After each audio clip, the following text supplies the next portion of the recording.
सियासत में 2027 से पहले सबसे बड़ा सवाल अब सीटों का नहीं बल्कि वोट बैंक का बन गया है और इस बार लड़ाई का केंद्र है दलित वोट। कौन साधेगा ये निर्णायक ताकत? क्या समीकरण बदलेंगे या फिर इतिहास दोहराया जाएगा? ये बड़ा सवाल है। यूपी में विधानसभा चुनाव 2027 भले अभी दूर हो, लेकिन सियासी बिसात पूरी तरह बिछ चुकी है।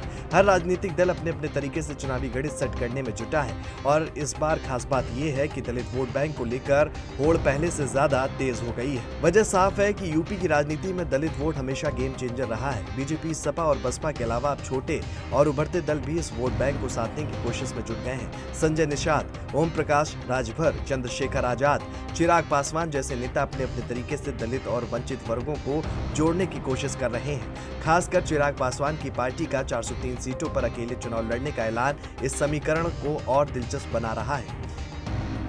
बीजेपी भी इस बार कोई चूक नहीं करना चाहती। मुख्यमंत्री योगी आदित्यनाथ की अगुवाई में सरकार ने डॉक्टर भीमराव अंबेडकर मूर्ति विकास योजना को मंजूरी देकर बड़ा सियासी संदेश दिया है। इस योजना के तहत प्रदेश के सभी 403 विधानसभा सीटों पर अंबेडकर समेत अन्य महापुरुषों के स्मारकों का सौंदर्यीकरण किया जाएगा।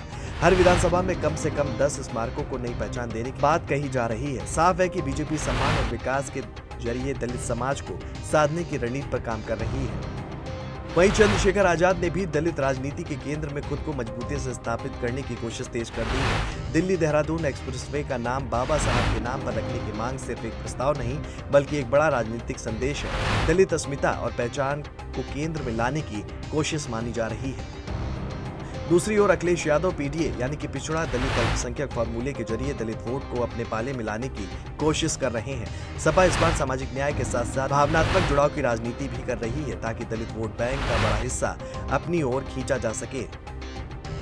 वहीं मायावती की बसपा अपने पारंपरिक दलित वोट बैंक को बचाने के मिशन में जुट गई है। 14 अप्रैल को डॉक्टर भीमराव अंबेडकर जयंती पर लखनऊ में बड़े स्तर पर कार्यक्रम आयोजित करने की तैयारी की जा रही है। बसपा ये संदेश देना चाहती है कि दलितों का असली राजनीतिक ठिकाना वही है और बाकी दल सिर्फ चुनावी समय में उन्हें याद करते हैं। अगर पिछले चुनाव पर नजर डालें तो 2017 में बीजेपी ने गैर जाटो दलित और गैर यादव ओबीसी को जोड़कर बड़ी जीत हासिल की थी। 2022 में भी यही समीकरण काफी हद तक कामयाब रहा, लेकिन 2024 के लोकसभा चुनाव में कुछ जगहों पर वोट का बिखराव देखने को मिला, जिसने सभी दलों को सतर्क कर दिया है। और यही वजह है कि 2027 का चुनाव अब दलित वोट किसके साथ, इस सवाल के इर्द गिर्द घूमता हुआ नजर आ रहा है। एक तरफ बीजेपी विकास और सम्मान के एजेंडे पर है, दूसरी तरफ सपा सामाजिक समीकरण साध रही है। बसपा अपने कोर वोट बैंक को बचाने में जुटी है और छोटे दल नई जमीन तलाश रहे हैं। कुल मिलाकर यूपी की सियासत में इस बार दलित वोट बैंक ही असली किंग मेकर बन सकता है और अब देखना ये होगा कि ये वोट बैंक किस दिशा में जाता है। क्या ये बिखरेगा या फिर किसी एक दल के पक्ष में मजबूती से खड़ा होगा?